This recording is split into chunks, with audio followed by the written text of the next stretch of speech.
प्रशांत किशोर ने सभी दलों को हराया, कांग्रेस को हराया, भाजपा को हराया, जदयू को हराया, राजद को हराया, सबको हराया है। इस बार प्रशांत किशोर का मामला अलग है। प्रशांत किशोर इस बार पूरी तरह से सबके सामने लड़ना है, सबके खिलाफ लड़ना है। वो जानते हैं कि भाजपा को कौन सी बात असहज कर सकती है, जदयू को किस बात से मारा जा सकता है, राजद पर कौन सी बात से कहकर हावी हुआ जा सकता है, वो उनको सब पता है। प्रशांत किशोर ये साफ कहते हैं कि उन्हें लड़ना है, 243 सीट पर लड़ना है। ये बहुत करेज की बात है, ये हिम्मत वाली बात है कि 243 सीटों पर लड़ने के लिए कोई पार्टी हिम्मत भी कर रही है। 20 टीम सीटिंग कुछ नहीं होता है, चुनाव लड़ रहे हैं तो लड़ेंगे। और 243 सीटों पर बी टीम चुनाव नहीं लड़ती है, बी टीम चुनाव लड़ती है 5 सीटों पर, 10 सीटों पर।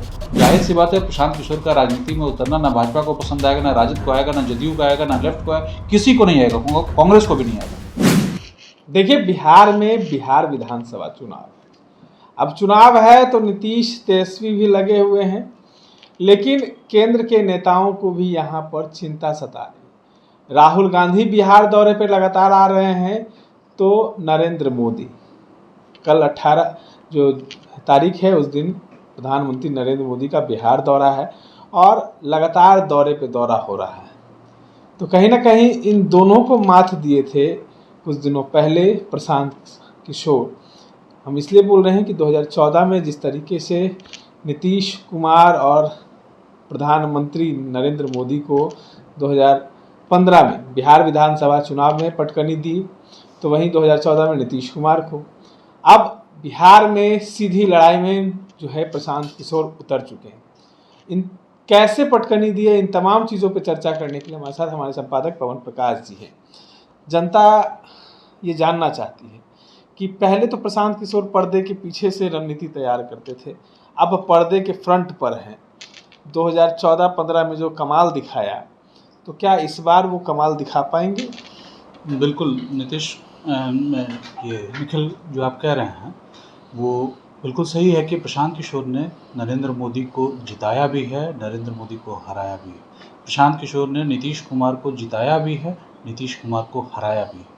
वो कैसे हुआ ये सबने देखा ही है। 2014 में जिस तरह से नरेंद्र मोदी के लिए कैंपेनिंग करते हुए उन्होंने कांग्रेस के साथ नीतीश कुमार को बिहार में बुरी तरह से पराजित किया।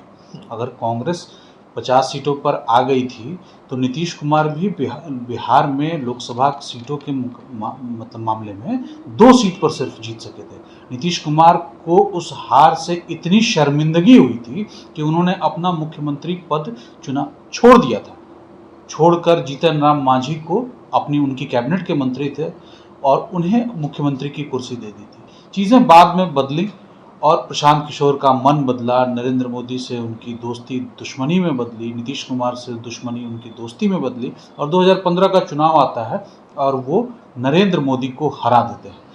भाजपा ने 2014 में पूर्ण बहुमत की सरकार केंद्र में बनाई। उसके बाद 2015 में पहले वो दिल्ली में हारे, लेकिन दिल्ली में उनकी लड़ाई सीधी नहीं थी।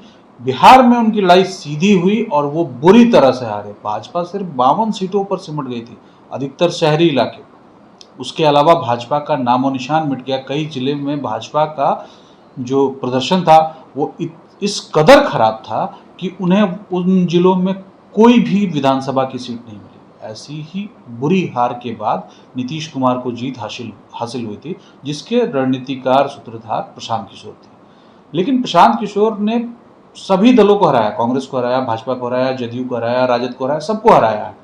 इस बार प्रशांत किशोर का मामला अलग है। प्रशांत किशोर इस बार पूरी तरह से सबके सामने लड़ना है, सबके खिलाफ लड़ना है, चाहे वो कांग्रेस हो, भाजपा हो, जदयू हो, राजद हो, लेफ्ट हो, XYZ जितनी पार्टियां भी यहाँ हैं या इस देश में हैं जो बिहार चुनाव में इंटरेस्टेड हैं, सबके खिलाफ लड़ रहे हैं। तो आपका ये सीधा कहना है ना कि अब जो पहले पर्दे के पीछे जिस तरीके से गेम खेलते थे, क्रिकेट खेलते थे और आउट कर देते थे, तो इस बार फ्रंट पर हैं और फ्रंट बॉल खेलेंगे और आउट करेंगे।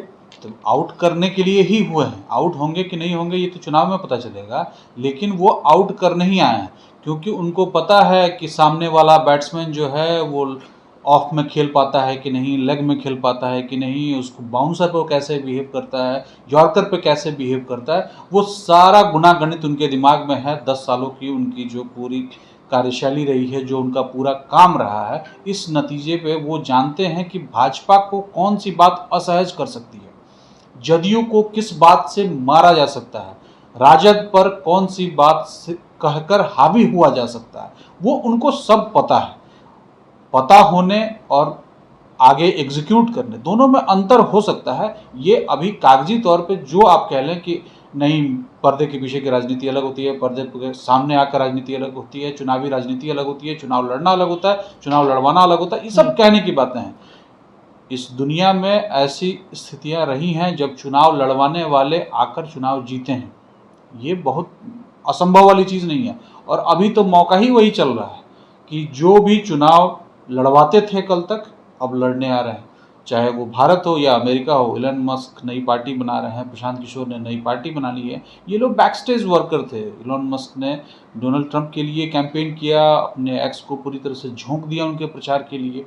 जनसुराज ने प्रचार अलग अलग पार्टियों का अलग अलग मौके पर अलग अलग चुनावों में किया, और जनसुराज आज आगे है, सामने है, बिहार चुनाव लड़ रही है। तो प्रशांत किशोर को हड़बड़ी भी नहीं है। वो खुद कहते हैं कि उन्हें हड़बड़ी ये नहीं है कि उन्हें चुनाव जीतना ही है, लेकिन प्रशांत किशोर ये साफ कहते हैं कि उन्हें लड़ना है, 243 सीट पर लड़ना है। ये बहुत करेज की बात है, ये हिम्मत वाली बात है कि 243 सीटों पर लड़ने के लिए कोई पार्टी हिम्मत भी कर रही है। क्योंकि पिछले 20-25 सालों में ऐसा कभी हुआ नहीं है कि बिहार में किसी राजनीतिक दल ने सभी 243 सीटों पर ऐसे एग्रेसिव होकर चुनाव लड़ा हो या चुनाव लड़ने की बात भी की हो सकता हो कि एक आध पार्टियां, बसपा टाइप की कुछ पार्टियां हर सीट पर अपने प्रत्याशी खड़ी कर देती हों, लेकिन वो चुनाव लड़ने के लिए सिर्फ मतलब ऐसे ही नॉमिनेशन ही उनका होता था।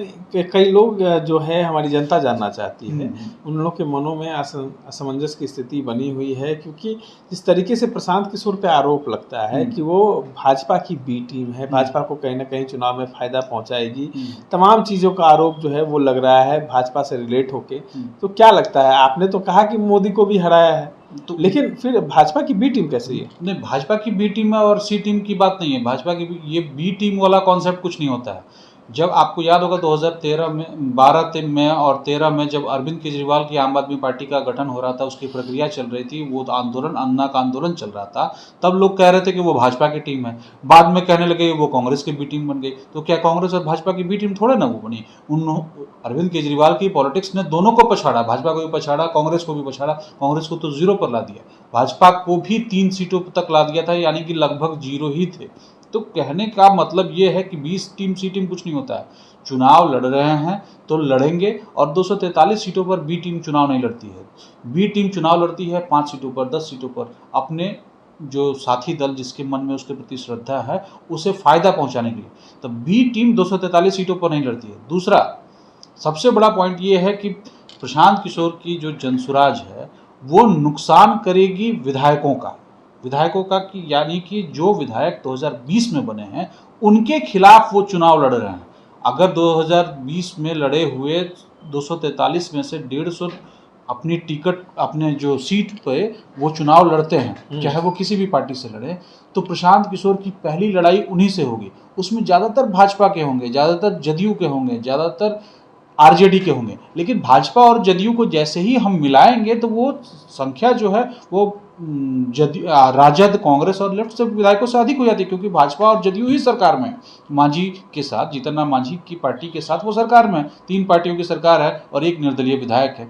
तो हिसाब किताब ऐसे बनेगा कि जितने विधायक अभी चुनाव लड़ेंगे जो 2020 में जीते थे, सबके खिलाफ प्रशांत किशोर लड़ेंगे, सबके खिलाफ लड़ेंगे, यानी कि भाजपा से ही सबसे अधिक सीटों पर वो चुनाव लड़ेंगे। तो ऐसे में बी टीम ऐसे ही कह देना ये अभी तक नहीं मतलब कहा जा सकता है। 5-10 सीटों पर लड़ते हैं, 15 सीटों पर लड़ते हैं, सीमांचल में लड़ जाते हैं, जिस तरह AIMIM लड़ती है, या चंपारण में लड़ते हैं, सारण में लड़ते हैं, तो लगता कि नहीं ये कुछ अलग हिसाब किताब है, अलग एजेंडे के साथ। में हुआ था ना उपचुनाव में, जिस तरीके से देखा गया कि जहां पे भाजपा के कैंडिडेट थे वहां उन्होंने कमजोर नहीं, ये इसका आकलन हम कैसे कर सकते हैं? प्रचार आप पूरी तरह से कर रहे हैं तो मतलब 4 ही सीट है, 4 सीट में से 4 सीट पर उतारना है, और सबसे पहले भाजपा के उम्मीदवार के खिलाफ ही उन्होंने तरारी से उस उम्मीदवार की घोषणा की थी। तो ऐसा नहीं होता है। और वो जो उम्मीदवार था वो कमज़ोर था या नहीं था, वो चुनाव में पता चलता है। चुनाव के पहले सबको लगता है कि नहीं, मेरा ये वोट काडर है, इतने वोट हमने बनाए हैं, इतने लोगों से हमारी मुलाकात हुई है, मेरे सभा में जनसभा में इतने लोग आए हैं, या मेरी लाइजनिंग इतने लोगों से हुई है, इन ग्रुप्स के साथ हुई है, इन संगठनों के साथ हुई है, तो हमको इस तरह से इस तरह इनका वोट मिलेगा, ये मानकर चला जाता है। और चुनाव मतलब इस तरह की तैयारी के साथ दिखावे का चुनाव नहीं होता है। दिखावे के चुनाव अलग तरीके से होते हैं, वो भी इस देश ने देखे हैं, बिहार ने देखे हैं, सब ने देखा है। इसलिए उसमें इस बात की अभी कोई कहने की ज़रूरत नहीं है, या फिर ये सोचना बेकार है कि जनसुराज बी टीम की तरह लड़ रहा है। जनसुराज बी टीम की तरह नहीं लड़ रहा है। जनसुराज 243 सीट पर लड़ रहा है। ये जाहिर सी बात है कि 243 की जो सभी सीटों के जो उम्मीदवार होंगे, एक समान उनका परफॉर्मेंस नहीं हो सकता है, एक समान उनका स्ट्रक्चर नहीं हो सकता है, एक समान उनकी ताकत नहीं हो सकती है, लेकिन सभी कमज़ोर ही होंगे, ये कैसे कह सकते हैं?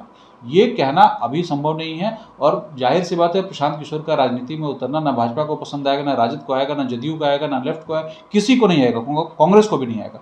तो जब किसी को पसंद नहीं आएगा तो सब कुछ ना कुछ तो कहेंगे ही। तो कोई बी टीम बनाएगा, कोई सी टीम बनाएगा। एक अंतिम सवाल ले लेते हैं कि जो वादों पर तेजस्वी यादव ने बिहार विधानसभा चुनाव में वादा किए, बिजली की माफ़ करना, वृद्धा पेंशन बढ़ाना, महिलाओं को सम्मान देना, तो नीतीश कुमार इस बार जो है उसको पूरा कर रहे हैं।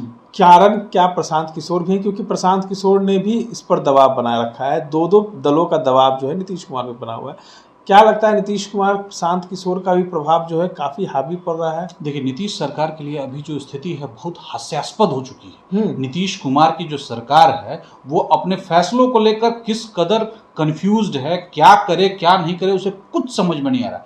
3 दिन पहले की बात है, 2 अखबारों में ये खबर छपती है कि बिहार में सरकार हर घर का, हर बिजली उपभोक्ता का 100 यूनिट बिजली माफ़ करेगी। अखबारों ने हवाला ये दिया कि ये प्रस्ताव वित्त विभाग ने तैयार कर लिया है, वो भी मुख्यमंत्री के कहने से, और अब ये कैबिनेट में अप्रूवल के लिए जाएगा और पास हो जाएगा। ठीक, अब यहाँ पर क्या हो रहा है कि 3 दिन पहले जो अखबार में प्रकाशित हुई खबर है, सुबह रिलीज हो गई, अखबार आ गया, सबके सामने आ गया, चर्चा चलने लगी, तमाम मीडिया ने इसको कवर किया कि ये हो रहा है, अच्छा है, बुरा है, इस पर तमाम तरह के बयान आए। शाम ढलते ही वित्त विभाग का एक क्लैरिफिकेशन आता है अखबारों के दफ्तरों में, मीडिया के संस्थान के दफ्तरों में, ये कि नहीं, ऐसी सरकार की कोई योजना नहीं है। और आज 3 दिन बाद से नीतीश कुमार सुबह सुबह उठते हैं और ट्वीट कर देते हैं कि 125 यूनिट माफ करेंगे। ये क्या तमाशा है? ये बिल्कुल विशुद्ध तमाशा है कि आप 3 दिन पहले कह रहे हैं कि कोई योजना नहीं है, कोई सोच नहीं है, कोई हमारा विजन इस मामले में क्लियर नहीं है, या इस पर कोई बात ही नहीं है, कोई चर्चा ही नहीं है। जब चर्चा नहीं है तो 3 दिन पर मतलब कैबिनेट आपकी ट्यूसडे को खत्म हुई है और थर्सडे को सुबह, आप गुरुवार को सुबह उठकर ट्वीट कर रहे हैं कि 125 यूनिट हम माफ करेंगे, और उसी जुलाई महीने से माफ करेंगे। हाँ, अगस्त के पहले, जुलाई महीने का जो बिल होगा उसी में, जो अगस्त में आएगा उसी में से माफ करेंगे। तो क्या मतलब ये तमाशा है? 3 दिनों में आपके पूरे मतलब योजना बन गई, पूरा फाइलिंग आपने कर लिया और इसी महीने से लागू कर देने के लिए आपने उसको दे दिया।